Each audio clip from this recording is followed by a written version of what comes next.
soo dhawaada qiyaartana la socota waa tibintii tooska ahayd wax kasta waa isbedeleen Iiraanna waxay la soo baxday awood dheeraad ah hadda gantaalihii ku socday dhinaca Iiraan waa isbedeleen dhinaca Israa'iil ay ku hoobanayaan meelaha qaar waxa la soo warinayaa gantaalo ku dhaca meelo ku dhow wasaaradda difaaca warbaahintii oo dhan Tel Aviv ay hadda indhaha ku hayaan madaxda Israa'iil warar ay soo saartay shir jiraayad uu qabanayay afayeenka ciidamada ayaa go'ay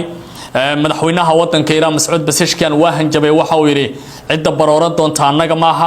diyaarad ayaa laga soo riday Israa'iil sida wararku ay sheegayaan pilotkii ayaa gacanta u galay sida u badan tahay isagoo nabad qaba ciidamada wadanka Iiraan dhinaca kale waxa la leeyahay isbedelo waaweyn ayaa dhacay raadiyaha ciidamada Israa'iil ayaa warar soo saaray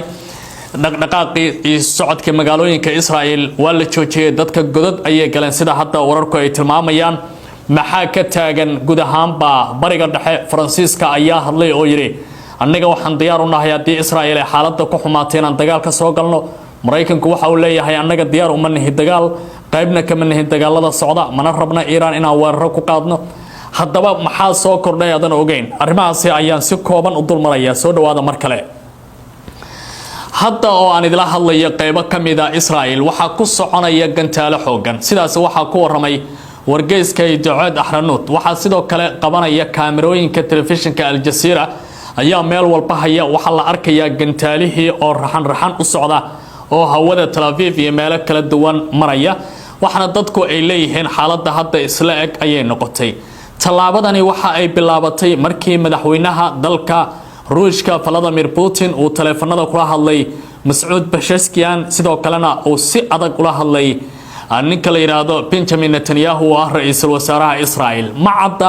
isbedelada hadda la dareemayo inay qayb ka noqdeen dhaqdhaqaaqyo Ruushka ay sameeyeen laakiin maanta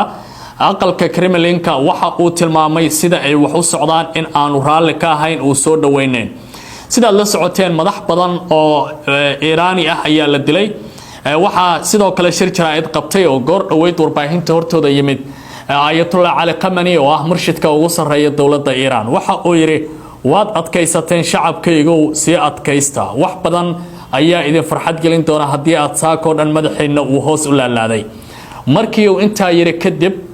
durbaba kaamirooyinka waxay ka jeesteen Dahraan waxana ay ku sii jeedaan dhinaca Israa'iil iyadoo la waayay madaxda Israa'iil ahayd oo hadlaysay oo warbaahinada hortaagneed Benjamin Netanyahu ilaa hadda ma hadlin waxana muuqanaya meel kala duwan inay wararka ka soo baxayaan isla wararkaasi hadii aan si eego jawaabta ayaa si xawli ah u socota baa la yiri waxana hawadaasi buux dhaafiyay gantaalaha ay ridayeen ciidanka Iiraan kadib markii maanta oo dhan ay si adag ay xaaladda ugu adkaatay Israa'iil ayaa difaac u dhaqaaqday waxana muuqanaya in ay jabinaysa baa la yiri aag difaaca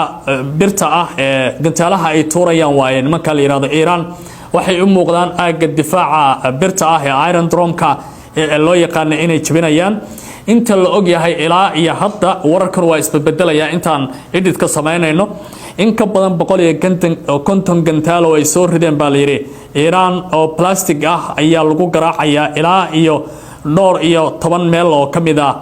dhulka Israa'iil ee Falastiin sidoo kale waxa ay wararku sheegayaan in maamulka hawadeeda oo maanta oo dhan dib uga maqnaa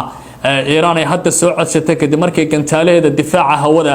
ay soo laabteen oo Iiraan aan idin sheegay daqiiqada ka hor inay soo noolaatay oo xaaladeedu ay isbedelayaan gantaalaha Iiraan waxa ayaa gaaraya baa la yiri Tel Aviv sida wararku ay tilmaamayaan iyadoo nidaamyada difaaca Israa'iil ay isku dayayaan inay ka hortagaan gantaalo badan oo plastic ah ayaa wararku tilmaamayaan in Iron Dome-ka ay ka fakadeen laakiin hadda ay gaarayaan dhulka warbaahinta dhan waxay leeyihiin haddii nimanka Iiraan ay intaan oo hub iyo gantaalo ay hayeen maxay maanta dhan u aamusnaayeen inta gantaalahan aan soo gaarin Tel Aviv warbaahinta dawladda Iiraan ayaa war soo saartay waxay yiraahdeen jawaabteeni degdeg ahayd naga hooya arintaas oo muujisay in xaaladdu ay isbedelayaan raadiyaha kan Israa'iil ay maamusho waxa uu leeyahay xaaladda sidii loo maleynaya ma ahayn tabinteeni barnaamij horena waxaan idin ku sheegay ra'iisul wasaaraha Israa'iil isagoo helaya xoga sirdoon inuu yiri sida wax loo maleynaya maaha guusha baqa lagu daraa goobaha difaaca lagu dhawaado dadka gooba aamina ha raadsadaan Iiraan ma tabar dhigin awooday haysaa waa noo seexseexanaysaa marka yaan la qaldamin arrintaas ay sameynayeen mid kale oo xiisaha leh oo inta ay arrintan socotay warbaahintu ay tabinayaan waxa kamid ah in nimanka la yiraahdo Iiraan ay gantaalaha bilaabeen iyadoo qadka warbaahinta uu ku jira afayeenka ciidamada Israa'iil si degdeg ah ayaa loo joojiyay arrintaasi markii la arkay in gantaalaha Iiraan aan laga badbaadi karin waxaana madaxda Israa'iil ay hadda galeen goobo difaaca oo ay isku qarinayaan Iiraan dromka ayaa hadda isku dayaya inay difaacaan bal gantaalahan balastiga oo soo socda maadaama ay arrintu hadda aad u sii kululaanaysa lama oga dawladaha reer galbeedku inay soo galaan baaqyada caalamka ay iska soo daba saarayaan ayaa aad u ballaaranaya waxaana muuqanaya dhinac walba inuu soo saarayo war yaab leh oo leeyahay hal la joojiyo Faransiiska ayaa ugu war kulaa qaramada midoobay waxay tiri xaaladda taagan waa ku xunnahay ruushka waxa uu leeyahay sida wax u socdaa wax la aqbali kara maaha shiinaha ilaa iyo hadda ma hadlin waa aamusan yahay Mareykanku wuxuu leeyahay aniga diyaar uma ihi Israa'iil ayada waxaan doonatay banaanka ka istaagaya marka Iiraan baa hadda la fiirinaya sida ay wax u bedelayso iyadoo dagaaladu ay aad u sii xoogeysanayaan gantaalaha balistigana ay ku hoobanayaan hadda Israa'iil